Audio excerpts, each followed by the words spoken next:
السلام علیکم 10th class, کیسے ہیں بیٹا؟ امید ہے آپ سب خیریت سے ہوں گے۔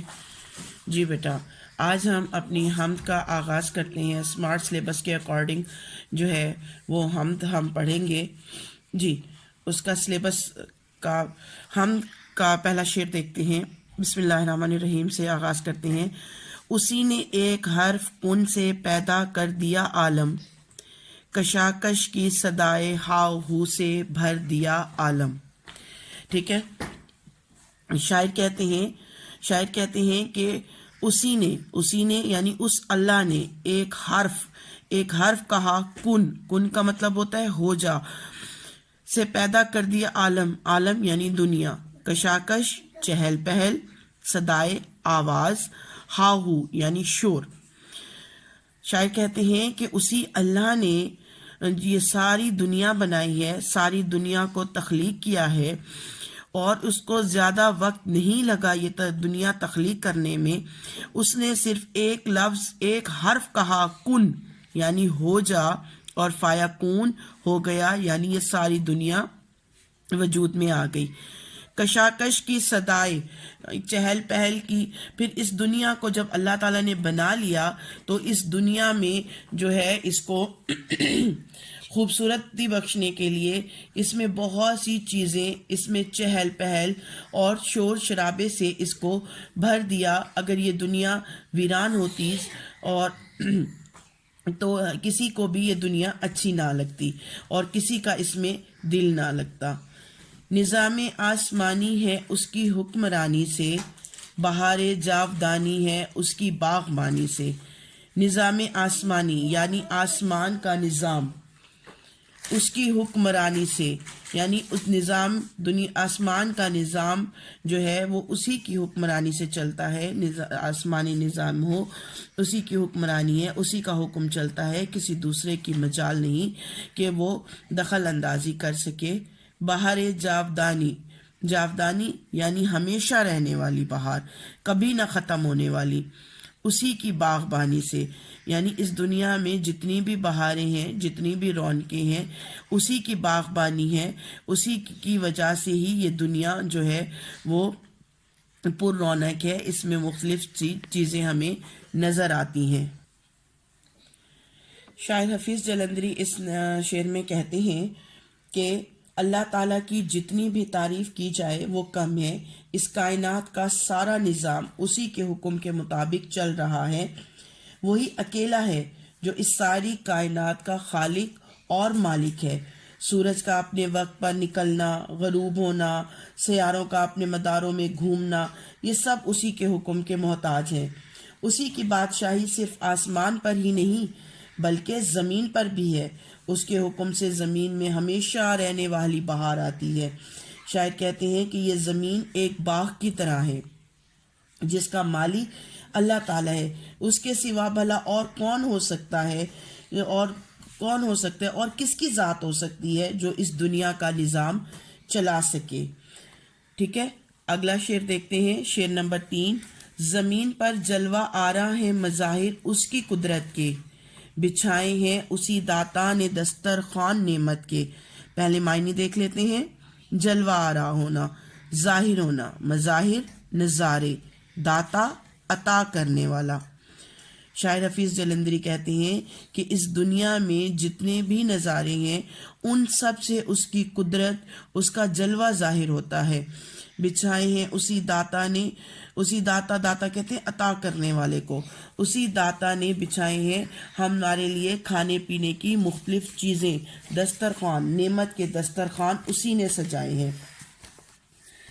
اس شعر میں شاعر کہتے ہیں کہ اس زمین کی ہر چیز سے اللہ کا جلوہ نظر آتا ہے۔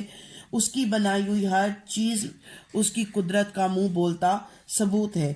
دنیا میں جس طرف بھی نظر دوڑائی جائے اسی کی قدرت نظر آتی ہے۔ اسی کی قدرت دیکھ کر انسان کے منہ سے سبحان اللہ نکلتا ہے اور انسان سبحان اللہ کہنے پر مجبور ہو جاتا ہے۔ ہر چیز خود گواہی دیتی ہے کہ اس کا خالق کوئی اور نہیں، کوئی عام ذات نہیں، بلکہ اس تمام کائنات کا خالق یعنی اللہ تعالیٰ ہے۔ اونچے اونچے پہاڑوں یا بڑے بڑے سمندر ہوں، دریا ہوں، ٹھیک ہے، یا خوبصورت وادیاں، یا پھر ویران صحرا، سب کو اسی نے تخلیق کیا ہے۔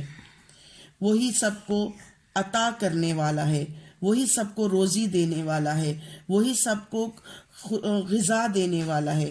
اس نے انسانوں کے کھانے پینے کے لیے طرح طرح کی چیزیں، لذیذ میوہ جات، پھل، اناج اگائے ہیں۔ ہم اس کی نعمتوں کا شمار بھی نہیں کر سکتے، جیسا کہ اللہ تعالیٰ نے قرآن پاک میں خود ارشاد فرمایا ہے۔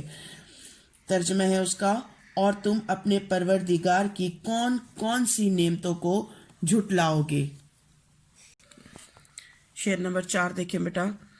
یہ سرد و گرم، خشک و تر، اجالا اور تاریکی، نظر آتی ہے سب میں شان اسی کی ذات باری کی۔ سرد و گرم سے مراد سردی اور گرمی، خشک اور تر سے مراد خشکی اور پانی، اجالا دن، تاریکی سے مراد رات، شان اس کی عزت بڑائی، ذات باری یعنی اللہ تعالیٰ کی ذات۔ اب اس کی تشریح دیکھ لیتے ہیں۔ شاعر کہتے ہیں کہ دنیا میں جتنی بھی چیزیں ہیں، دنیا میں جتنی بھی چیزیں ہیں، ان سب میں اللہ تعالیٰ کی عظیم شان اور جلوہ نظر آتا ہے۔ اسی نے زمین پر بدل بدل کر موسم دیے، کبھی سردی تو کبھی گرمی، کبھی بہار تو کبھی خزاں، سب ہی اس کے پیدا کردہ ہیں۔ سورج بھی اسی کے حکم کے تابع ہے، اسی کے حکم سے اجالا کرتا ہے اور اسی کے حکم سے غروب ہوتا ہے اور اسی کے حکم سے تاریکی کرتا ہے۔ دن کا رات میں بدلنا اور رات کا دن میں بدلنا، پانی، خشکی، پہاڑ، یہ سب کچھ اللہ کے حکم کے تابع ہیں اور اسی کے حکم سے چلتے ہیں۔ اللہ تعالیٰ کا جلوہ ہر ایک چیز سے نمایاں ہے۔ اگر کوئی انسان اللہ کی شان اور بڑائی دیکھنا چاہے تو وہ دن اور رات کو بدلتے ہوئے دیکھ لے اور موسموں کو بدل بدل کر دیکھ لے، اور اس بات کا اندازہ لگا سکتا ہے کہ یہ کوئی عام بات نہیں، یہ کوئی اور ہستی ہے جو اس سب کا نظام چلا رہی ہے۔ ہر قسم کے حالات اور واقعات میں اللہ تعالیٰ کی طرف سے جو ہے ہوتے ہیں، اور کبھی کبھار انسانوں کو آزمائش میں بھی ڈال دیتے ہیں، مگر انسان کو ہر حال میں اللہ کا شکر ادا کرنا چاہیے۔ اگلا شعر دیکھیں ہم۔ وہی ہے کائنات اور اس کے مخلوقات کا خالق، نباتات و جمادات اور حیوانات کا خالق۔ نباتات سبز پودے، جمادات بے جان چیزیں، حیوانات انسان اور حیوان۔ ٹھیک ہے، اس میں یہ مشکل الفاظ تھے، ان کے میننگ کر لیتے ہیں، اب ان کی تشریح کر لیتے ہیں۔ اس کی تشریح، شاعر کہتے ہیں کہ وہی اللہ ہے جو اس پوری کائنات کا خالق اور مالک ہے۔ اس نے تمام مخلوقات کو پیدا کیا۔ تمام مخلوقات، اس میں انسان، جانور، چرند پرند سب شامل ہیں، پودے ہوں یا درخت ہوں۔ اس کائنات کی تمام بے جان چیزیں، پہاڑ، دھاتیں، تمام چیزوں کو اللہ نے پیدا کیا ہے، اور وہی سب کو روزی دیتا ہے، وہی سب کا خالق ہے۔ اس کے ذات کے سوا اور کسی کی مجال نہیں کہ وہ ایک معمولی سا مچھر بھی پیدا کر سکے۔ زندگی اور موت بھی اسی کے ہاتھ میں ہے۔ وہی خالق ہے دل کا اور دل کے نیک ارادوں کا، وہی مالک ہے ہمارا اور ہمارے باپ داداؤں کا۔ شاعر کہتے ہیں کہ اللہ تعالیٰ ہی ہے جو ہمارے دل کا خالق ہے اور ہمارے دل میں آنے وہی خالق ہے دل کا اور دل کے نیک ارادوں کا، وہی مالک ہے ہمارا اور ہمارے باپ داداؤں کا۔ شاعر کہتے ہیں کہ وہی خالق تخلیق کرنے والا ہے ہمیں، ہمارے دل کا اور ہمارے دل میں آنے والے تمام نیک ارادوں کو وہی پیدا کرتا ہے، وہی ہمارا ہے، مالک ہے، اور وہی ہمارے باپ داداؤں کا، آباء و اجداد کا مالک ہے۔ اسی نے ہی خالق کیا، اور قیامت تک جتنے بھی انسان آئیں گے سب کا خالق وہی ہے۔ بشر کو فطرت اسلام پر پیدا کیا جس نے، محمد مصطفیٰ صلی اللہ علیہ وسلم کے نام پر شیدا کیا جس نے۔ بشر انسان، وہ کہتے ہیں کہ انسان کو اللہ تعالیٰ نے فطرت اسلام پر پیدا کیا، نیک فطرت پر پیدا کیا۔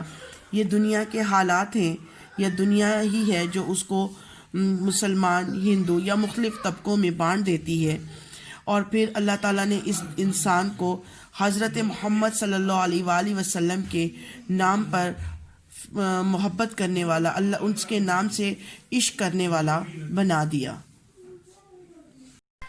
امید ہے بیٹا آپ سب کو یہ نظم سمجھ آ گئی ہوگی اور آپ اس کی تشریح بآسانی لکھ سکتے ہیں.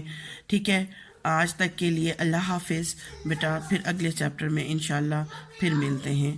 خدا حافظ.